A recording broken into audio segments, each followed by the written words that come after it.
আজকে রান্না করব ইলিশ মাছের ঝাল। দেখে নাও তোমরা কিভাবে রান্না করি। একদম ঘরোয়া পদ্ধতিতে ইলিশ মাছের ঝাল রান্না করব আলু বেগুন দিয়ে। প্রথমে নুন দিলাম কাঁচা মাছের ওপর, তারপর একটু হলুদ ছড়িয়ে দিলাম, মেখে রেখে দিলাম। কড়াইতে তেল গরম করব, এবার তেল ঢালছি।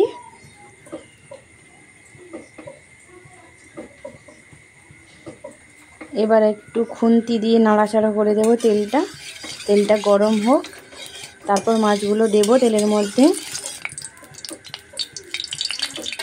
না গরম হলে মাছগুলো ছাড়লে তাহলে কড়াই লেগে যেতে পারে।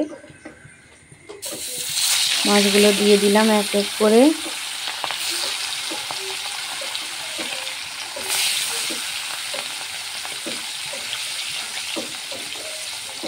মাছগুলো ভালো করে ভেজে নিতে হবে।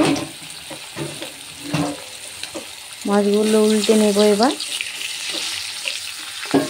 ভালো করে লাল লাল করে ভেজে নিলাম। এবার একবারে একদিক হয়ে গেছে, আর এক সাইড উল্টে দিলাম।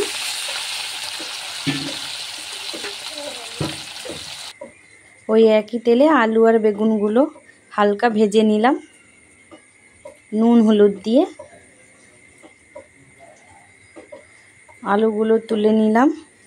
ওই তেলে 5 ফোড়ন, পেঁয়াজ কুচি, এরপরে দেব টমেটো কুচি। টমেটোটা দিয়ে একটু নাড়াচাড়া করার পরে এতে কাঁচা লঙ্কা দিতে হতো, কিন্তু ছিল না, তাই গুঁড়ো লঙ্কা দিয়েই কাজ চালিয়ে নিলাম। এবারে দিলাম নুন হলুদ গুঁড়ো লঙ্কা। সর্ষে বাটাটা মাস্ট, ওটা দিতেই হবে, না দিলে টেস্টই আসবে না।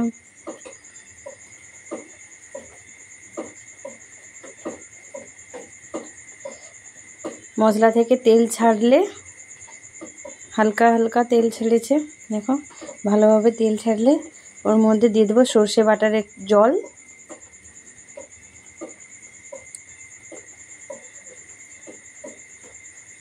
সর্ষে বাটার জলটা দিয়ে দিয়েছি। এবারে ওই মশলার জল থেকে তেল ছাড়লে তারপরে আবার আলু বেগুনগুলো দিয়ে দেব ভালো করে। এদিকে দেখো ভাতও হয়ে আসছে, মশলা থেকে তেল ছেড়ে দিয়েছে। এবার আলু বেগুনগুলো দিয়ে দিলাম। এবার একটু ভালো করে নাড়াচাড়া করে নেব।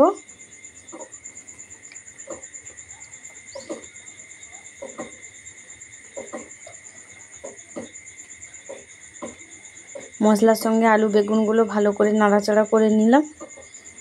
সর্ষের জলটা ঢেলে দিয়েছি, ওটা দেখাইনি, অফ ক্যামেরায় করে নিয়েছি। এবার এটাকে ফুটতে দিতে হবে।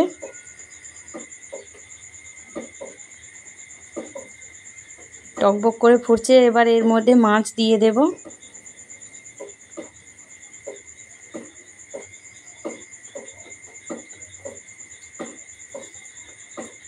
আমাদের রান্না কমপ্লিট, টাটা।